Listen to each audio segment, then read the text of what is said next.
All right, y'all. We have had a day today. I feel like I just pulled something in my back. Literally, like, at the end of my day, I don't know what I did. I bent over and I feel like I pulled something in my back. And I'm in a lot of pain right now on this side. But we are extremely exhausted.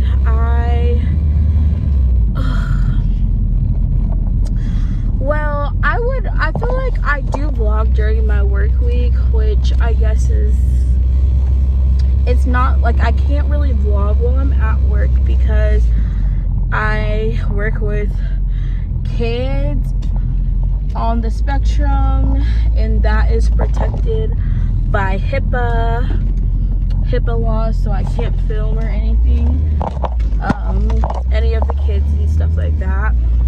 Which I wouldn't want to do that, like, regardless, because, you know, it's just somebody else's child.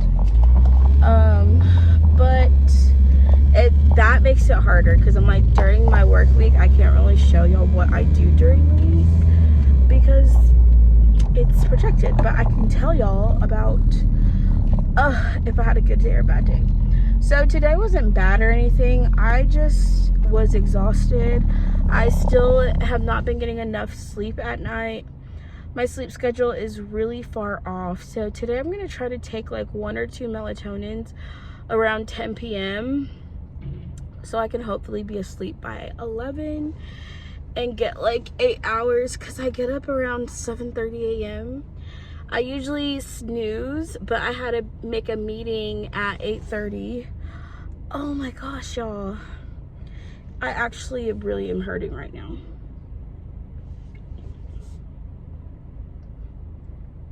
Sorry. So anyways, I've not been feeling the best. And just overall, I think this week has been kind of more draining on me because of not having enough rest. And this is a job where you have to have energy to work with kids because they're still children. They're very busy and, you know, very active. So when you're tired, it can make the job feel a lot more difficult. Like, there's jobs where you can, like, you get through the day because you're not, like, you don't have to, it doesn't take a lot of energy. But with working with children, it definitely takes a lot of energy. And on days like today where I feel very tired and I'm working with very busy kids and don't necessarily have the energy, now I do push through. And basically, as y'all saw earlier, I had to get an energy drink, and that did help a lot. Because the other thing is, I do usually drink coffee in the morning. This morning I did not make coffee like I usually do. I made my green juice, like a green smoothie, and I think that also was oh, my back, that also didn't help my feeling tired. So in general, if you're not getting enough sleep, you kind of I have to drink coffee in the morning. And then I just felt like actually like I was gonna take a nap in the middle of the day, which is what I thought I was gonna do on my lunch break. But I decided to go to Target and get the energy drink instead, because I'm like, okay, I need something if I want to last through. I need more than a 30-minute nap if I want to get through the rest of my day. So now I just want to go home, take a long nap, and chill. My throat's also not feeling the best right now. I don't want to say I'm getting sick again, but however, I have been having like some congestion. I think it is because like the seasons change and it's allergy season, so hopefully it's just allergies. But yeah, I for sure need some tea and some rest when I get home, and I hope I can actually rest, because what typically happens is oh Lord, I'm sorry. What typically happens is I want to like watch TikTok or YouTube because I feel like I'm at work all day and can't do those things. Like, I really can't be on my phone at work. Like, there's a lot of people who, you know, their work day is not really impacted, or they can, like, you know, still be on social media and stuff. I can't do that at work because these kids require, like, your attention 100% of the time. That's the other thing that I feel like that makes it draining. Like, you don't get, like, small breaks through the day. It's like a constant, you're working with children that need your constant attention throughout the day. So that's another thing I would say about being an RBT is it is a lot more demanding than people might assume it is, or I really don't know what people would assume about it, but that is can be one of the challenges for some people. And it's a job that you will have burnout, I think, as well. You'll need to take like mental days sometimes, especially if you're an RBT that is working with a client that has more challenging behaviors like physical aggression or tantrums. Those typically are the more challenging behaviors to deal with. So yeah, that's the advice I would give someone thinking about being an RBT, and just, you know, share like some of the realistic things. Now, when I first started working as a behavior technician, I actually had a client that was very high functioning as far as, you know, they were verbal, very, very smart, could do a lot of things, but they had very bad physical aggression and tantrums. And there would be times where it got very overwhelming for me because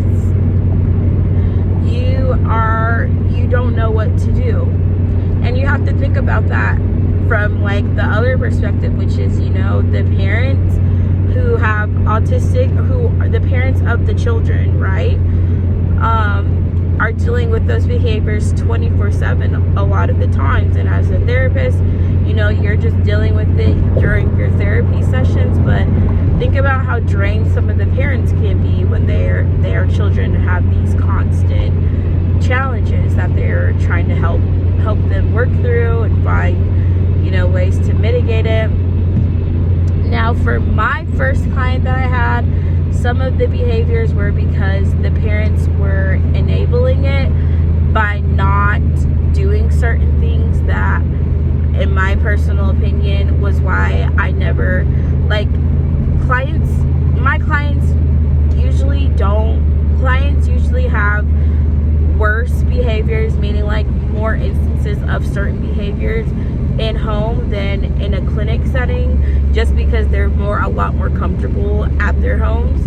So this client, you know, wasn't always aggressive or anything. Most of their aggressiveness was at home. So I never would deal with those types of behaviors when I was in the clinic. But there was also a lot of other reasons that the behaviors increased at home, because they had a lot more choices than they did in the center. And you have to put like parameters around certain things for kids to understand. So, you know, there were some things that I would have wanted to do, but I'm not the BCBA, I can't tell. I couldn't do anything about it other than like what the BCBA told me to do, which, if you are an RBT, you'll know, like, you're somewhat limited by what a BCBA puts in the program for the client, because RBT is basically following the program that a BCBA puts on them. So if you don't have a great BCBA, the therapy is as good as what the BCBA puts in that child's program. If it's detailed, if they have help, if they have knowledge, if they are, you know, same way like doctors, you know, nurses, are, the care you receive is is going to be based around how well or knowledgeable the doctor is on your specific issue.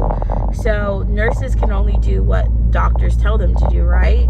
And as an RBT, you work under a BCBA, which for those of you who don't know, a BCBA is a board certified behavior analyst, which it requires like a master's in ABA at the bare minimum. But the BCBAs that RBTs work under are essentially doctors to nurses. So the doctors BCBA, like the same way a doctor is the only one who can prescribe and create and tell the nurses like what to prescribe and what this. It's like RBTs are limited to what their BCBAs give them to treat or care or whatever. So it can be frustrating for RBTs if you don't have a very knowledgeable BCBA or have a BCBA who isn't very hands-on. Virtual BCBAs are often a little bit more challenging in my experience, because when you have a child that's in behaviors and there's no guidance actually around for you to help you with that child, and you're just on your own, basically, it's challenging. So that's what I say. But for me, because I still love working with kids, and it doesn't bother me. Like, a child's behaviors doesn't bother me. They're just like, you just have to work through them, and that's kind of what it is. And I have a lot of patience, so it's not like I don't get like overwhelmed or upset if my child or my client is having behaviors that are more challenging. I just wait them out, do whatever's in the plan, and redirect them back to whatever they're supposed to be doing. So I'm not someone who gets overwhelmed easily, but that's also if I'm not already tired, don't have like mental issues or feeling sick. So that's why I think I talked about this before. Like, when I was sick, y'all, I was like, I can't do this. You can't do this job when you're not feeling well. Like, there's jobs you can push through if you're tired or feeling sick. This is not one of them. You need all of your energy. You need to be in your best shape, because unless you have a client that's like doesn't require a lot, you have to be well rested. And today I was not well rested, so probably a lot of information no one asked for about my day. But I pulled my back somehow as I was leaving. I was like cleaning. I remember cleaning. I was wiping down the tables, Cloroxing, spraying my room, and I just think I pulled something because I bent at the wrong angle, and now I'm in pain. I'm like, this is gonna make my day tomorrow maybe a little more challenging, so we're gonna have to figure that out ASAP. All right, that's all, guys. We're about to take a nap.